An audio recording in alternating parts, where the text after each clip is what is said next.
This is my angry voice on Charlie's Quarantine Corner. I would not feel comfortable moving forward with my dick around puppet show in light of what is happening in our country right now. I don't know how to educate people about white privilege. I don't know how to educate people about police brutality, but I do know that right now it is my job to listen to the Black community. So we're going to stop and we're going to talk about how much Black lives matter on this week's episode of Charlie's Quarantine Corner. Thank you.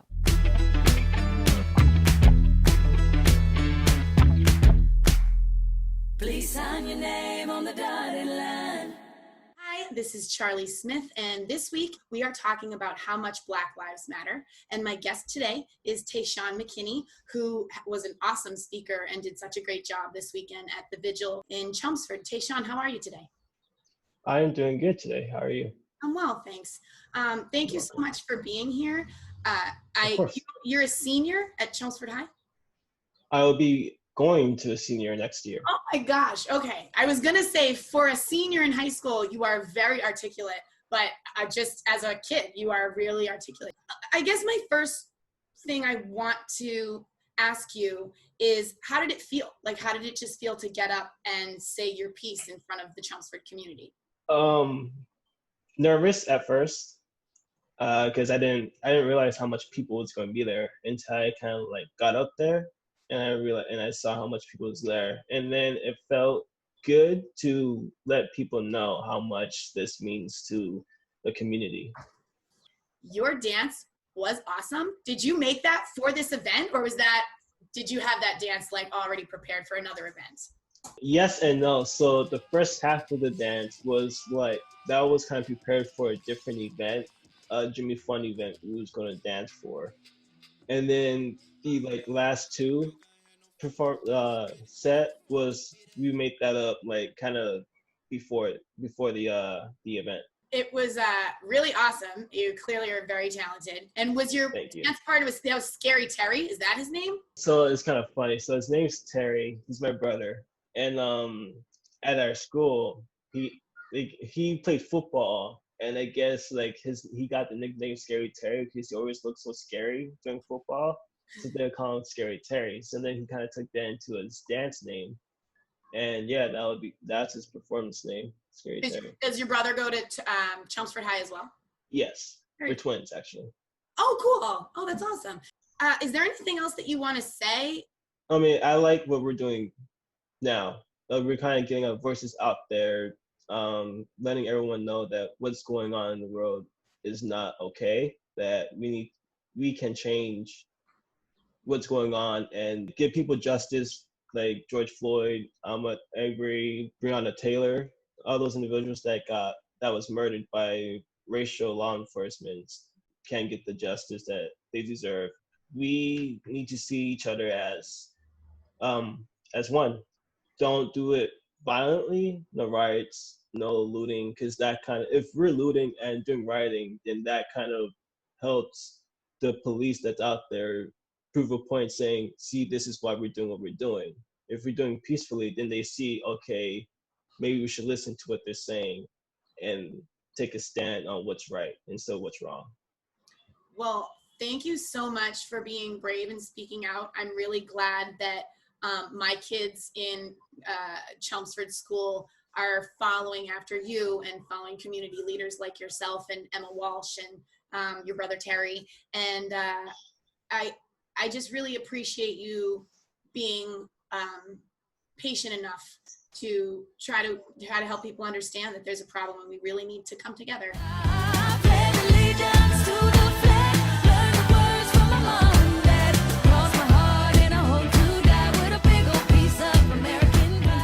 All of my guests, thank you so much for being here on a special edition of Charlie's Quarantine Corner. I was very glad to see the interview that you all did with Vivian Birchall on Wide Field, which everybody should be watching that show because it's fantastic. David had said that having conversations is really important and not to be afraid to have conversations. And as a white person, I think a lot of white people are afraid to ask something and sound ignorant or say the wrong thing. Is there any advice for people that are just, they really do have the right intention, but they literally don't know where to begin because this is new information for them. Well, everyone has implicit and intentional biases, whether they know it or not. So having to go over those hurdles is going to be part of the conversation anyway. So finding out which problems they need to solve is the best way to solve those problems. Also, I think just using like all the resources, especially that we have in 2020, like there's movies, documentaries, like fictional movies, books, websites, so many different news, like there's so many different ways that you can like kind of learn about those things, and then like it might not prevent like questions that might sound a little wrong when you say them, but at least when you're going into it, you're prepared.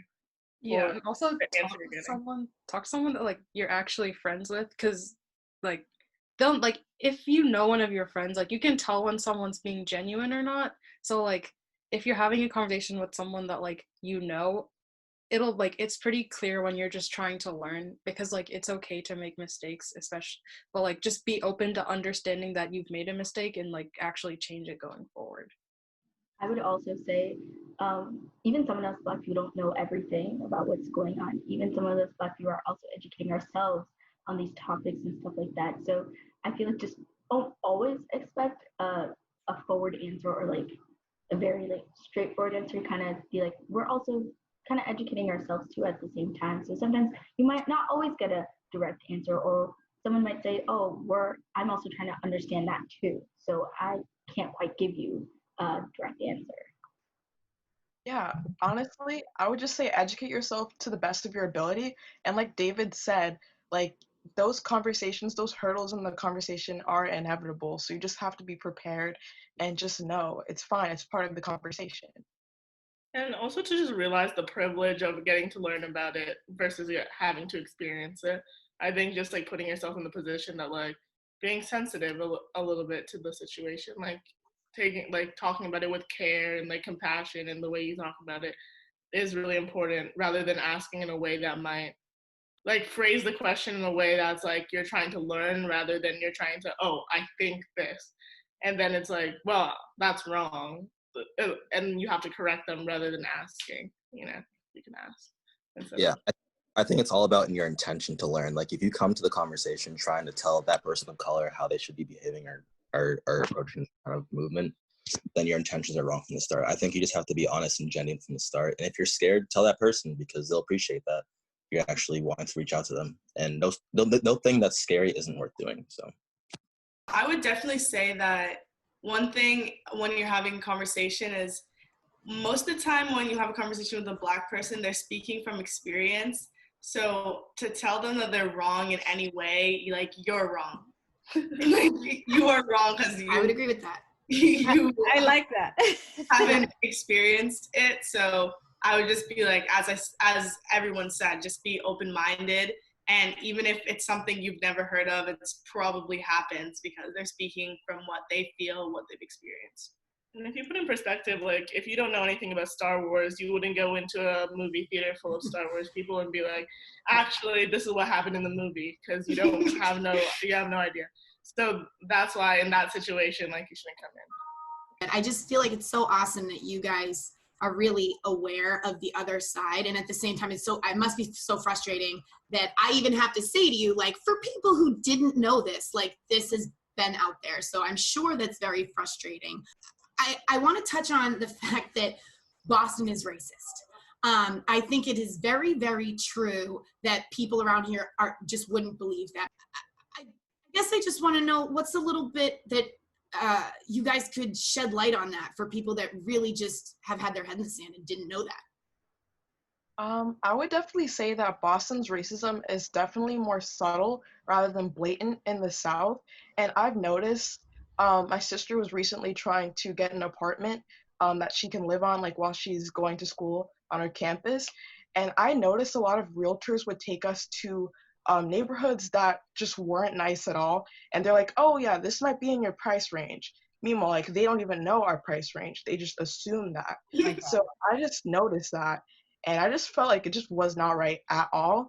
And to like make those assumptions. So that was one thing that I noticed for sure. The same thing happened to us. Well, I mean, I guess we weren't buying the house, but my parents, when they were buying our house, I remember like walking in, and the realtor was like sitting in the where the living room is now, and she, as soon as we walked into the house, hadn't said one word, nothing, just came for the open house, and she was like, within the first like 5 minutes of conversation, she was like, like, I don't know if this place is the right fit for you. The school system is da da da da da. Like, if you're trying to sell a house, you're trying to sell someone on the house. We couldn't really understand, I guess, at my age, why she would be telling us all the negative things about the house and why we shouldn't live here. And then pointing us in the direction of like Lowell, if you go down 495, and there's a town over here called Lowell, and they're doing this open house here, and with houses, and those might be more in your price range. And I think that's the kind of racism that's in Boston, which hurts all the same, I think, whether it's like blatantly someone to your face saying something to you, or you just being pushed down and can't like climb and like can't make yourself greater because people won't let you based on your race. Yeah, and I think it's also like even just looking at schools, like the schools didn't just end up this way. It wasn't just like, oh, white people decided to move to the suburbs, and like, Black people were like, oh, we're just gonna stay in the city. It's like, you look at the different schools, and like where there are like is like a large Black population, like there are very little white people, and you can see the difference in the funding for those schools. You can see the difference in those test scores and where people go, their like graduation rates and stuff like that. And also just within even schools, like in our community, like the Globe did a really good article about this at one point, where it looked at like a lot of the towns around like Newton and Concord, and it was like, yeah, your graduation rate is really high, but who are the people being left behind? And the most, usually it was people of color and like low income families. And so like, even if you look up like Boston busing crisis, like you can see where like everything like just kind of went down and how the city kind of came to be the way it is, and no one's doing anything to like reconcile that past. And instead, in that situation, instead of like putting money into those public schools that aren't getting money, they're sending the kids out here to go to our schools, which is fine. I have nothing, there's nothing wrong with that, but you're also asking kids that are teenagers. I know how it feels to wake up for the bus at 7 o'clock, and they have to get on the bus from Boston at 6 a.m. and come to school in Concord at 8 o'clock and do just as well as kids who get to wake up at 7:50 and run to their school. So I think that's like all the little things that make like, and all the little things that are like kind of putting band-aids over things instead of actually fixing the system is what like affects like how Boston is perceived by. Yeah, in my experience with going into Boston, I remember there's a lot of good shopping areas to go in Boston, and especially when you go to the more high-end areas of Boston, like Newbury Street and all that, it's people, you go in and people look at you like, why are you in here? You don't got the money for that, you're seeing, or they follow you. Like, I remember me and my friend, we went into a store, and it was like a really nice high-end store, and we were both Black. And the lady first of all, she looked at us, and she was like the look of like, why are you here? And then I guess she didn't think that we didn't notice that she was following us around throughout the store because she thought we would steal something in the store and stuff like that. And it was like, why would you ever think? And then we kind of just had to make, and I hate doing this, but we had to say, oh, I have this in this color. Like, should I get this color? We were in the store, and we had to act like we had something in the store. We had to be like, yeah, I have this color. Should I get this color? And it's like, you shouldn't have to act like that. You shouldn't have to pretend. Right, like as if you have to prove yourself to this flippant stranger. Yeah, exactly. Yeah. A Black person always has to prove themselves. Always. Always. And it can make you do crazy things, like buy things you don't even want, because people think that you can't buy it. I went to an Apple store in I forget where, but anyway, it was in Massachusetts. And I sat, where you wait for it to be called upon, and a lady was sitting there. So when I sat, she quickly pulled her purse and held it so tightly. I will never forget. I wanted to laugh, but then it was painful and also, troubling at the same time and funny. So instead of being angry, I just smiled and I said, hi.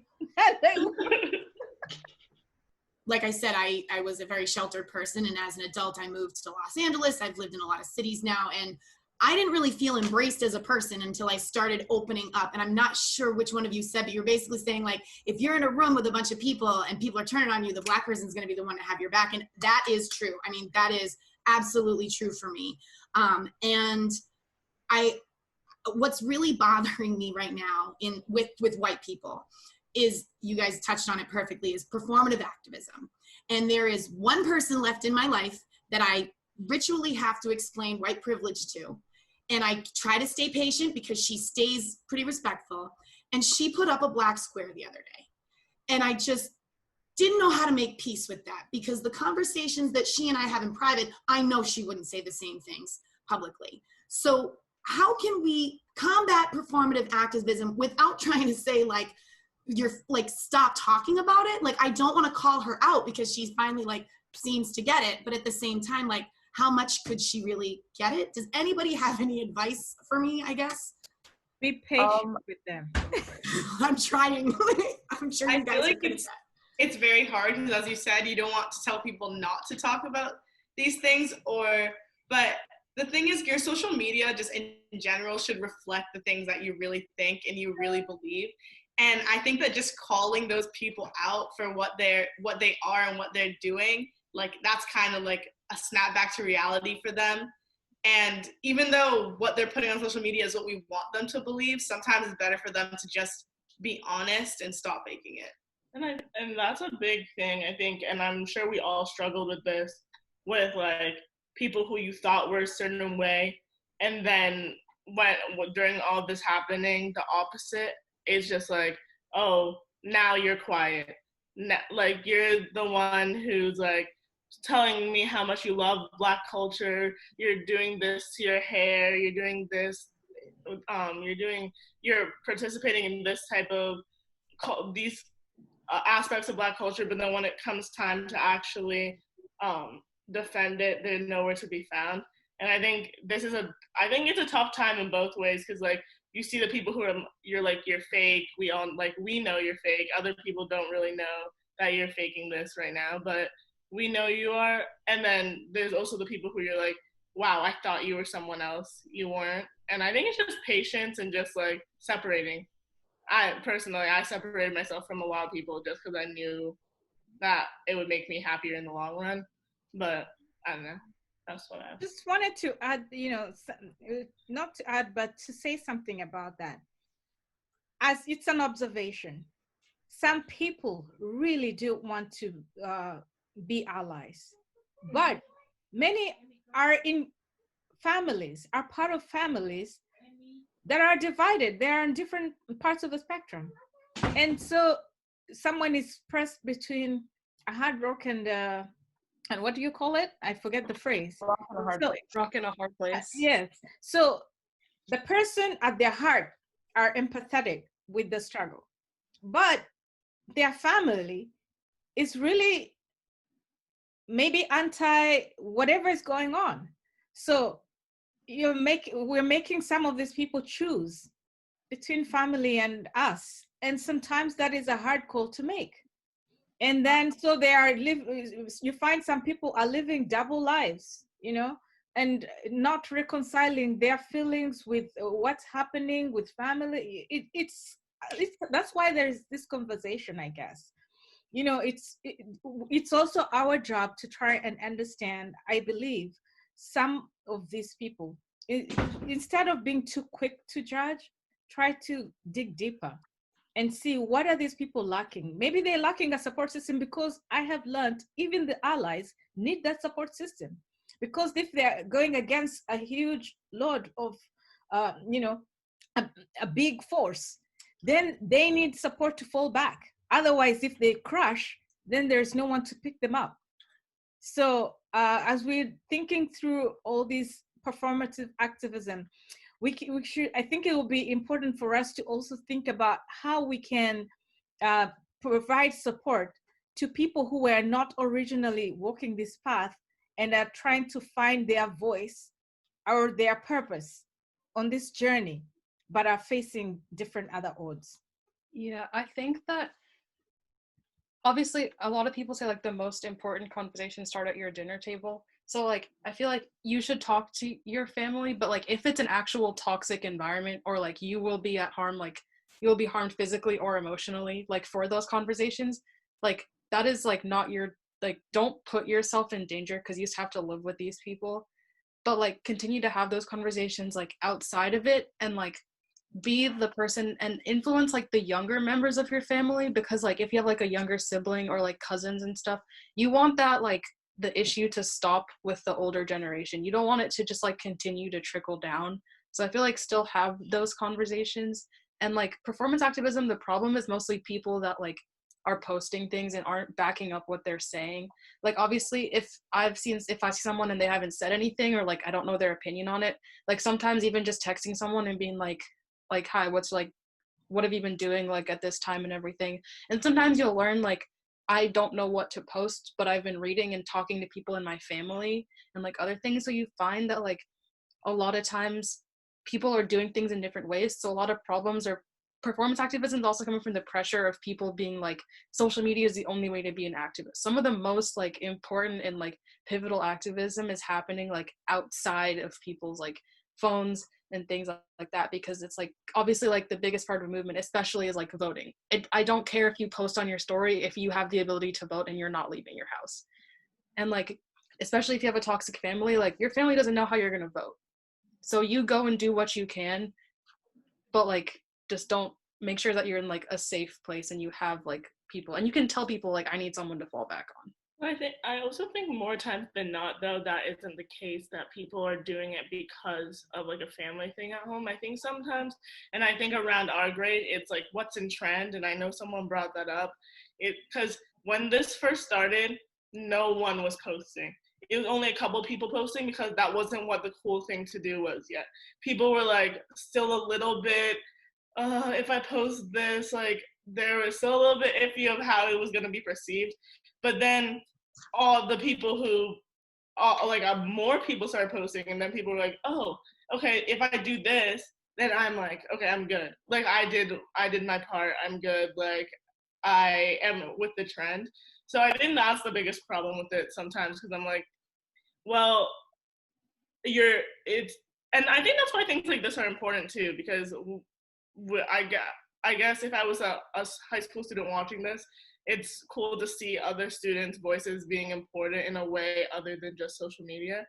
But yeah, I just think it's hard sometimes to know, because people are just doing it because it's the cool thing to do, or doing what the cool thing to do is at the moment, instead of doing what they actually believe. Keenan, you had said racism is nuanced, and I just really love that phrase. And I was thinking while you guys were talking, I feel like there should be like not a history class about racism. There should be like modern day racism as a class for like all kids in like 9th grade and up. The oppression in America, I feel like, is held up by a lot of different areas, but I feel like maybe the police and our school systems are two really good places to start and just overhaul. Is there any other area that I should know about? Because to me, trying to listen, those are the two that feel like most urgent, even though there is the workforce. And I mean, you could, I'm sure, go on for days. Is there one area that maybe people could focus on in addition to that? Yeah, there's any other like large like systematic things as big as education in the police, because that's where like with an education, every African kid has heard this so many times, you can do this, like you can do so much like with your life, I feel like, because how are you going to change a workforce if you don't have people educated enough to go into it? Exactly. So to have more people in rooms, it starts with like the foundations and like what you learn when you're young, and like so that's pretty much like the biggest tool that you'll have, because if everyone has access to like an equal education, then like you're put on, you're starting, like even if other things still exist, you're being given the tools to like combat a system and to like start to change it. That's very true. These ones are not huge, but I think they're they come out of observation. One is restaurants, where if you're a Black family, some restaurants tend to treat you differently. So really, like how?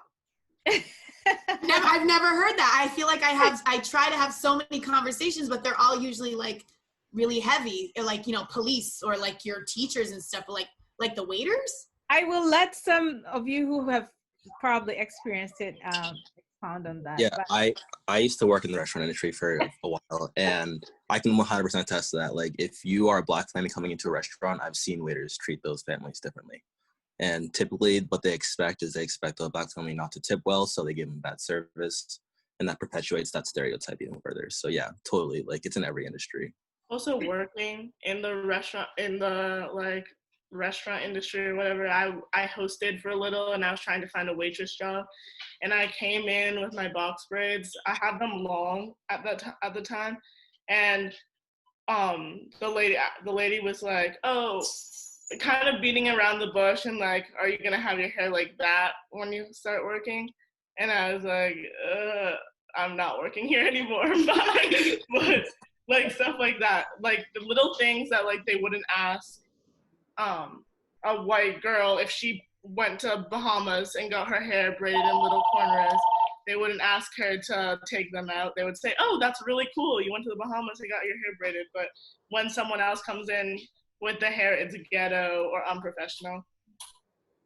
yeah. Like Keenan said, like there's a lot of poor service. Like I remember my family and I, we went to church and we wanted to get some food to eat after. We went to a restaurant and they took forever to seat us. And I saw a family who came in after us. They were seated almost immediately. And my mom asked them and they're like, whoa, calm down, man. They just have less people. But I'm like, that doesn't really seem correct because I've seen a lot of free tables and you're just refusing to seat us. Yeah. So, yeah. So yeah, just that was one of them, and I just wanted to give you a feel for how people have experienced this kind of differential treatment and in restaurants. The second one, of course, which we have experienced one way or the other, is retail. So I've worked in retail before, and I lived in Springfield, Mass. So the diversity there was a lot different than in the suburbs. And I definitely, that was kind of when I started to get a little more brave about being like, hey, like that's racist. And like now I'm like, yo, like, no, you can't do that. But like, like it's hard when you first start doing it because people push back, and then, you know, you're kind of stuck, especially if you're like not the manager and you just like are trying to do the right thing. But one thing that we can't get to nearly as much as we should, but the hair conversation, that's been something that's been on my radar for a long time. Like even this morning, my sister was like, if I wanted dreadlocks, like, can I have dreadlocks? And I was just like, I don't know. I have no idea if that's appropriate or not. Are those the kind of conversations that are okay to have with your friends and not read about? Because like, where do you read about that? Right? I'd say it's definitely okay to have conversations with your friends, but I would definitely say that different Black people have different opinions on that kind of stuff. So like full discretion, like the argument that I've heard from one Black person and a number of white people is that dreadlocks specifically, Vikings had them. So they're like, historically, and I'm just like, yeah, but like, that's not where they got popular. Like they got popular, I think, because like Bob Marley and either way, that was something I just wanted to personally, I would say like, I'd say yes to dreads, but I'd say no to box braids. I think box braids are just a very, very, it's a Black thing, it's an African thing, and I feel like that excuse that you're appreciating rather than appropriating, just, it doesn't do it for me. So I'm against box braids for white people, definitely. And I'd also say talking about your friend's hair being professional or not, it's very hard because some people are like, braids aren't professional, but also wearing your natural hair is you can't win.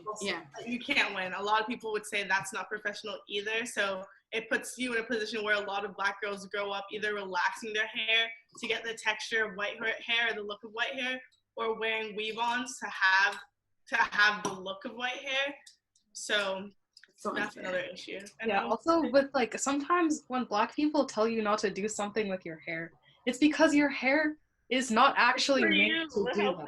that. Like, you'll see a lot of people, like, if you're like a white girl and you get box braids, like when your hair starts falling out, that's a you problem. Like, you were told not to do it. So like, because when I put my hair in braids, it's like I don't have to deal with it. Like, it's protected. Like, it's good.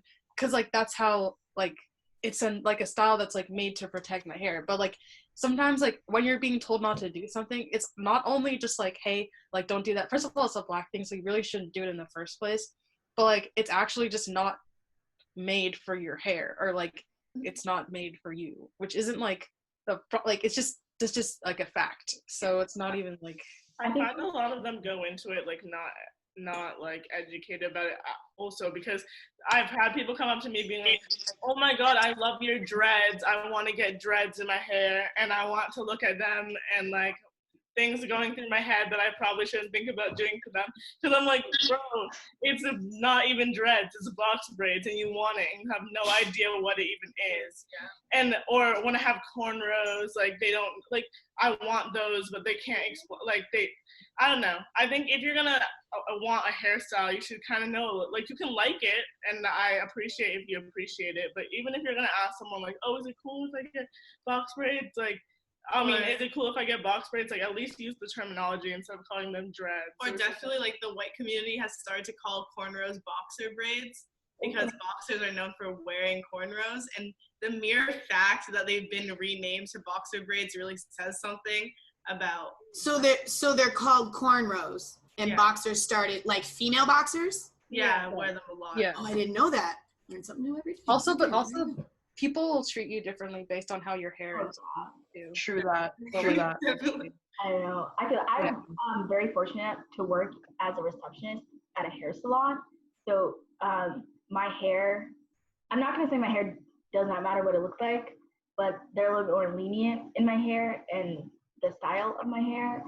But I've had instances where I've had braids, and even like the stylist, they just want to touch. It's so cool. I just want to touch it and dig through my hair. I'm like, and it's kind of disrespectful just to come up to someone and just feel free to touch their hair. And I know it varies from different Black people and different women, how you choose to redirect that, and how you choose to ask, like, hey, can you not touch my hair? I just would advise you, just never go up to a Black woman and be like, can I touch your hair? American culture is so big with personal space. Like, you learn it from kindergarten, so it's so surprising to me that, like, people will be like, don't touch me, but as soon as they see box braids, or as soon as they see someone with like an afro hair, all of that gets out of their brain, and they're like zombies and like, let me touch it. Like, I'm just like, I don't know. It's just weird how the way like the culture changes in that sense, because I feel like America's a really big place with like, don't touch me, personal space. You learn that from when you're little to now, so it's just crazy. I definitely, I dye my hair, usually it's like purple, and I had a woman come up and touch my hair recently, a woman I actually don't like, and I almost knocked her out. I can't imagine dealing with that on a regular basis. I just wanted to say thank you for taking the time to talk to me today, and I do want to help other white people who are intimidated of this conversation.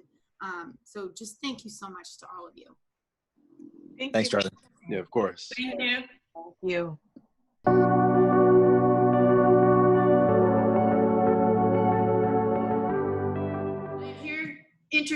Interzooming with Emma Walsh, who is a junior, you said, at Chelmsford High? And you were the one who organized the vigil in Chelmsford the other day. Yes, I was. It was really awesome. It was so beautiful. I was very impressed with it in general, and the fact that you are doing this as a young person in the community is super cool. How did it feel to be up there? It felt really good to be able to use my voice and bring the community together to bring attention to the fact that there still is racism in our community, and that we live in a predominantly white community and things need to change. Most of us don't have the education to know what is really happening in our community subtly, and we don't quite learn as much as I wish we did about Black history. So I'm hoping that we can change that. There were a lot of different speakers at the event. What logistically went into organizing that? How did you go about it? So I actually emailed the community services coordinator for the town, Jen Melanson, Tuesday, and met with her and Deputy Chief Ahern that afternoon. And then we laid like ground rules to keep the community safe. And then I posted on Facebook that night, and in a few hours, people had reached out to me asking if they could speak. I posted to the Theater Guild page because I am part of the Theater Guild, seeing if people wanted to perform. So really, people reached out to me more than I reached out to them, which I think really shows how much our community wants to do for this cause. And I think it's just, I really pulled it together in 2.5 days. So I was expecting maybe 350 people, and over 1,000 showed up. So I'm very happy about that. That's awesome. I'm not very good with numbers. So when I got there, I was like, this feels like a huge crowd, but like I couldn't really gauge it from where I was sitting. But yeah, that was a big turnout. Yeah. For other kids like yourself that want to step up and they want to make a difference and they want to get involved, do you have any advice on how to get started? I'm very much introverted, so I did not like speaking up. I contemplated doing this for 2 days until Tuesday. I'm like, okay, if I'm gonna do it, I have to do it now. And if I don't do it, I know I'm gonna regret not doing it. It's really the drive within yourself, knowing if I don't do this, what will I think later? Will I regret not doing it, or will I know, even if it goes bad, if I can change just one mind, that it was worth it? Really, I didn't do it alone too. I had friends who supported me. I had my parents. I've got so much positive feedback. It's really just that first step of, okay, I'm going to do this and I need to do it. I really love the way you put that there's always going to be backlash. And I think anything worth doing, sometimes you'll get resistance to it. Did you, it felt like the Chelmsford community pulled this off really, really well. I think there's a couple other, the Acton community had one that was more of like just the vigil, like it was just a somber prayer, I believe. I haven't seen the footage yet, but I love that you took this positive vibe angle. Like you brought performances in, and the Mckinney twins did a fantastic job performing. That was such a great dance. And especially in the age of COVID, like we've all just wanted to come together for so long. And I think it was really cool that you took the opportunity to make it a celebration as well as a remembrance. I didn't really have a question in that. That was just me telling you that you did a really fantastic job. Did you grow up in Chelmsford? I did. I've lived here my whole life. Have you ever had a Black teacher? I have not. Okay. I'm 35, so I'm double your age almost. But I grew up in Tewksbury and Chelmsford, so I grew up in this community as well. And I feel like I can remember certain things in my life that were a turning point where I started to recognize that there was a problem. Is there something specific that made you decide this is a cause that I want to speak up for? It really just comes down to human rights, and I think it's extremely unfair that there's people treated not equally in our society, and if no one stands up, who's going to? My parents brought me up right to know, like, I've grown up, and like my mom always would say, like, she's gonna grow up to fight injustice, because I would hate when people wouldn't follow the rules. It kind of seems like you're just a good person and you just stepped up when it was time to step up. Yeah, someone needed to, and I'm really glad I did. And I'm really glad I was able to get people's voices heard. I know Tay, he did a great job speaking, and he sent me a speech the night before, and I was like almost in tears reading it, because I can't imagine ever going through that every single day of your life. And human rights, like, feels like a no-brainer, right? Yeah. Yeah. Is there anything that you want to say to other young people or even adults that maybe need to hear some hard truths that you brought to the community? I think it is very important for us, especially our predominantly white community, to stand up for people, for these people of color, these Black people who don't have as much of a platform, especially in our community that is, as Zarun said, 85% white. We need to initiate that change in our community so that these people have their voice and we can learn about their history along with our own and how they've intertwined to form the community we're in now and improving our community in the future so that everyone's story is shared equally and really just standing up for those people around us. That's awesome. Thank you so much, Emma. Yeah, of course. I look forward to seeing you as a leader in the future. And you should run for selectman when you turn 18. One of the selectmen reached out to me in a room the other day asking if we would participate in the local government. So I emailed her back this morning. I haven't gotten an answer yet, but I'm still 16, so I don't know if I'm old enough. The day you turn 18, man, you should totally run for office, and I will be the loudest person in the center holding the sign for you, my friend. You are a very good person. I'm very proud that you're a Chelmsfordian. Thank you. Good evening. My name is Arun Venugopal. I'm a graduate of the class of 2015 at Chelmsford High School. Student of the Year at Northeastern University, class of 2020. There's an African proverb that says, "The child who is not embraced by the village will burn it down to feel its warmth." America's treatment of the Black community is seeing another moment of reckoning in our country's history. We are here to remember George Floyd, one Black man who, like too many others, lost his life at the hands of law enforcement. But I'm not standing here in front of you to specifically discuss George Floyd, or Breonna Taylor, or Ahmaud Arbery, or Fernando Castillo, or Alton Sterling, or any of the lives that should not have ended so soon. I am here to amplify discussions currently being spoken in Black communities, discussions that revolve around action, and tell this community about the long-term actions we must take to improve.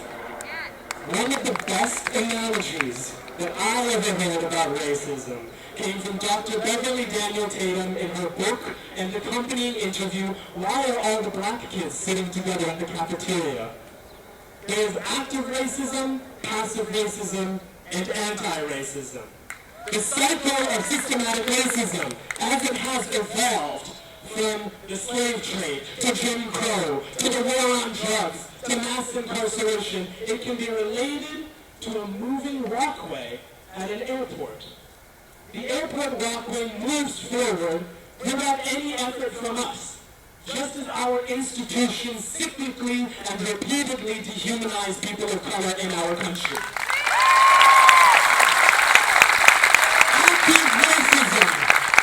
Active racism is when you walk forward on the moving walkway. You benefit from the racist institution and you contribute to it by being prejudiced yourself. Passive racism is standing still on that moving walkway. You don't move forward yourself, and indeed you can consider yourself motionless from your point of view. But from the outside we see you move forward. You still benefit from the cycle of racism by standing still. Let me ask you a question. What is the only way you can stop yourself from reaching the end of a moving walkway? You can ask any kid. I'm sure they'll be very excited to show you. You have to walk backwards while the walkway moves forward. This is anti-racism. The only way we can stop the system from continually benefiting certain people while treating others like second-class citizens is to actively fight the system. Only if we work our way backwards on that moving walkway can we reach the place where we started and hit the off switch to shut down the whole thing. So you, the crowd behind me, in front of me, tell me, listen carefully and answer me right here, yes or no. Is there such a thing as passive anti-racism? No. We must be actively anti-racist. We have to fight the issues to bring justice, to stop that moving walkway from moving forward anymore. And that is why, and I'm going to speak bluntly to all of you, that is why if you go home today and you pat yourself on the back for showing up here and you call it a night, then I don't give a damn for any words you have to share on Facebook. Actions speak louder than words. And I want to believe Chelmsford, as a community, can take the actions necessary to not just shun racism, but to actively engage it, shut it down, and educate against it.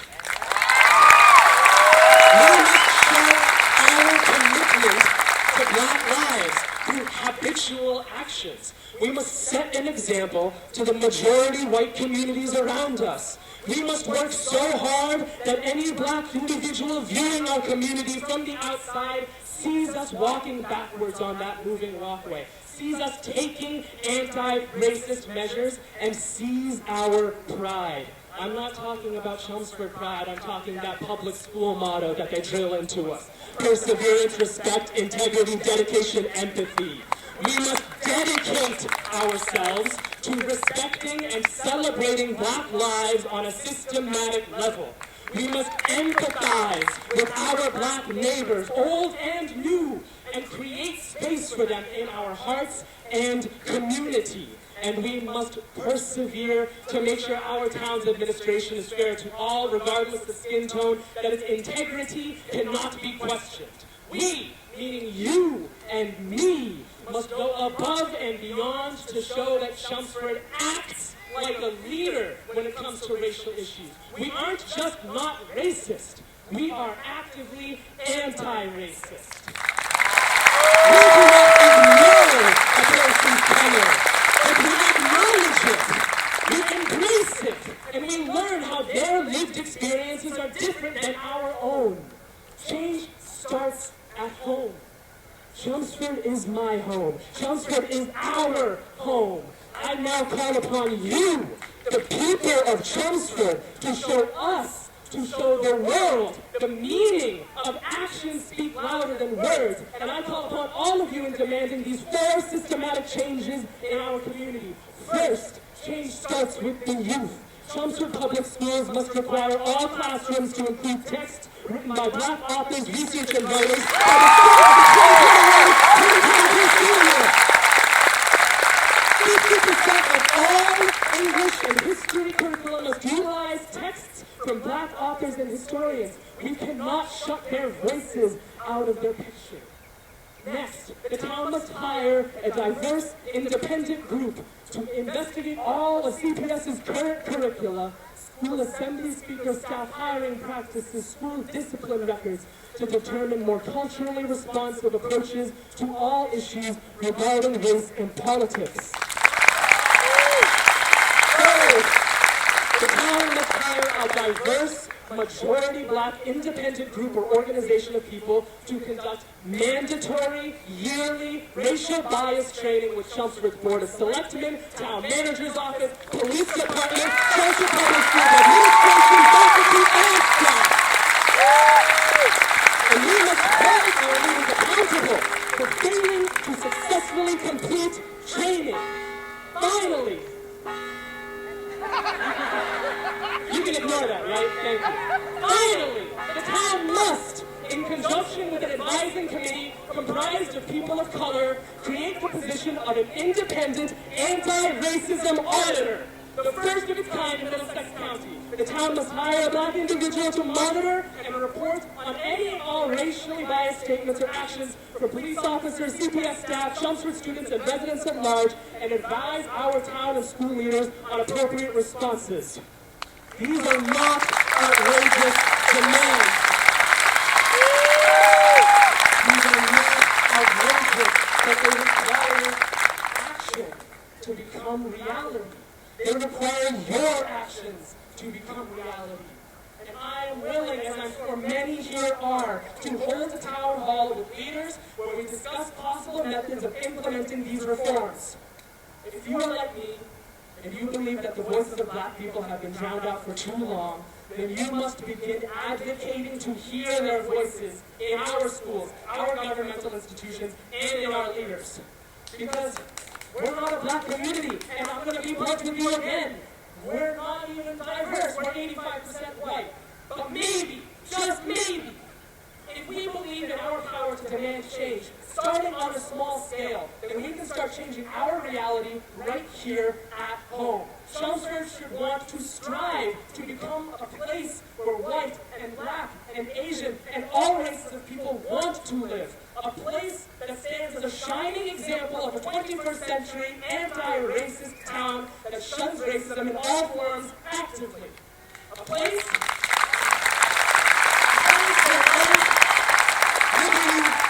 where the pursuit of happiness can be supported for every Black life, man, woman, transgender, non-binary, everyone.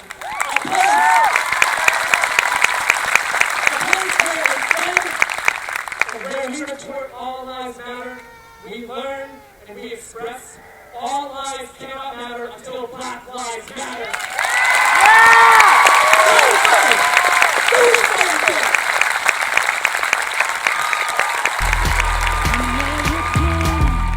I'm American. Let me help you in here. Until women can get equal pay for equal work, this is not my America. Until same gender-loving people can be who they are, this is not my America. Until Black people can come home from a police stop without being shot in the head, this is not my America. Until poor whites get a shot at being successful, this is not my America. I can't hear nobody talking to me. Just love me, baby. Love me for who I am. Fallen angels, sing and clap your hands. Don't try to take my country. I will defend my land. I'm not crazy, baby. No, I'm American. I'm American, yeah. Until Latinos and Latinas don't have to run from wars, this is not my America. But I tell you today that the devil is a liar, because it's gonna be my America before it's all over.